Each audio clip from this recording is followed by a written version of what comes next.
Hello YouTube, this is BCR Roading coming to you with another engine roster update and a small layout update. I just picked up the new Truline Trains MP36PH-3C. It's a West Coast Express and it is a very nice engine. Definitely an odd looking engine, but the model itself is quite nice, well detailed. Haven't opened up the box too much, but there's some extra detail parts to be added. Haven't looked at them myself. The engine is DCC with Loke sound. It's quite nice. The shop owner of Central Hobbies, where I picked the locomotive up, was complaining that it's a little quiet. But in our small room here, where the layout is located, it's kind of a refreshing change, whereas the Athearn Genesis ES44AC and CP Rail was far too loud. The engine is quite light, quite a bit lighter than the Athearn West Coast Express engine, which is the F59 PHI. I would say it's at least 3/4 lighter. A couple days ago I actually had the Athearn engine pull 26 grain car train without a problem, no slipping whatsoever. I don't think this engine could pull that off, the new Truline. I don't have a tester and I don't have a scale to be able to tell you exactly, but it is a very light engine. But the detail is immaculate. Money wise, if I would have found another West Coast Express in the Athearn Ready to Run series, I probably would have bought that over this, because I'm only going to have 2 trains running on this layout. But I'm still happy, very much so, to have this engine. Fantastic details, like I said. Definitely much more so than the Athearn unit.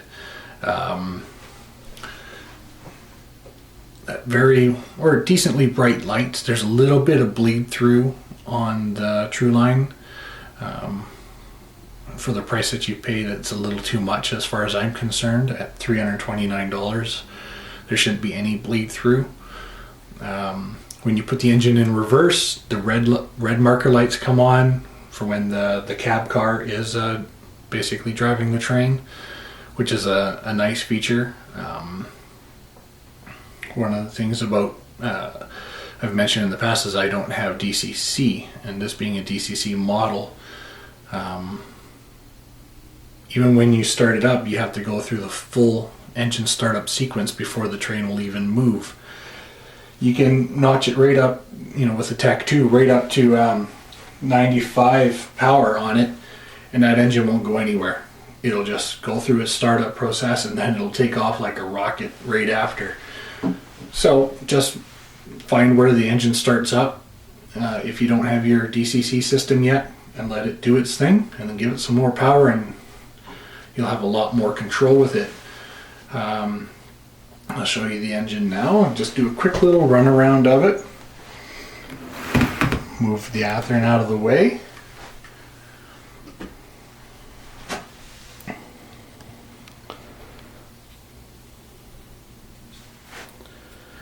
I'm not going to hold the engine. The back railings came bent in a little bit. I don't know if that's from the packaging or just the way they did it. I tried to pull them out on their own, but nothing really happened. They just basically stayed the same way. That's okay. So I'll show you the startup sequence now. Put the camera down. And I'll show you running around the layout, and then I'll show you what we're doing on the layout now. And here we go. So, sound started at speed step 50 on the Tech 2.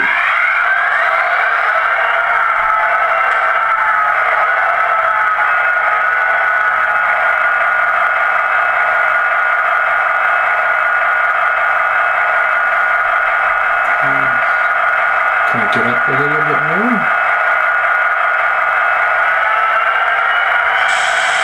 When the engine starts moving, the horn or bells do not blow. I don't know if I have to program that on purpose for DCC or DC mode, sorry. But they do not blow, even when in reverse.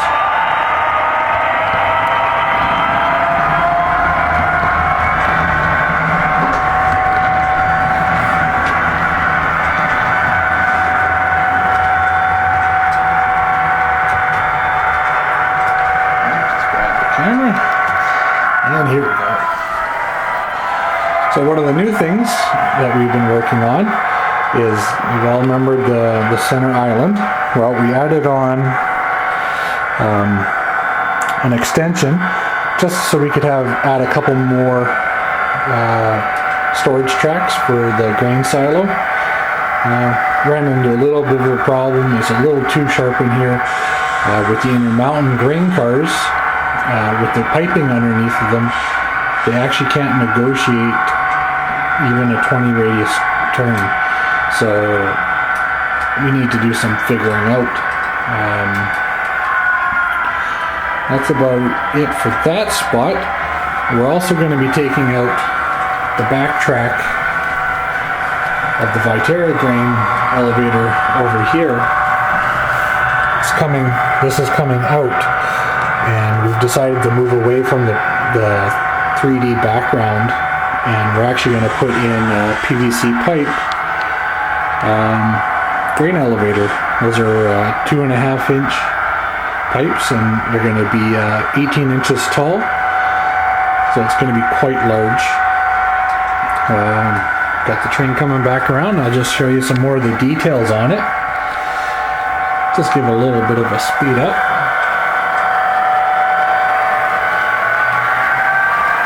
Have the engine really ramp itself up.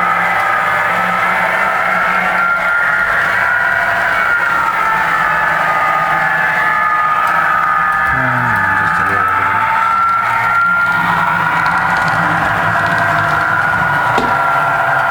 Alright. Just going to bring it to a stop. No automatic brake features. Okay. So, hopefully you'll be able to see this, but the cab actually has quite nice details in it, including even painted instrument panels for the engineer. It's quite nice. Now, as you can see by the bleed-through, you can see that on the headlight there. Maybe it's not quite as clear for you, but for me it's quite clear. So, I'm just going to show you the backup lights. When the cab car is pulling the train. We have to go through the startup sequence all over again.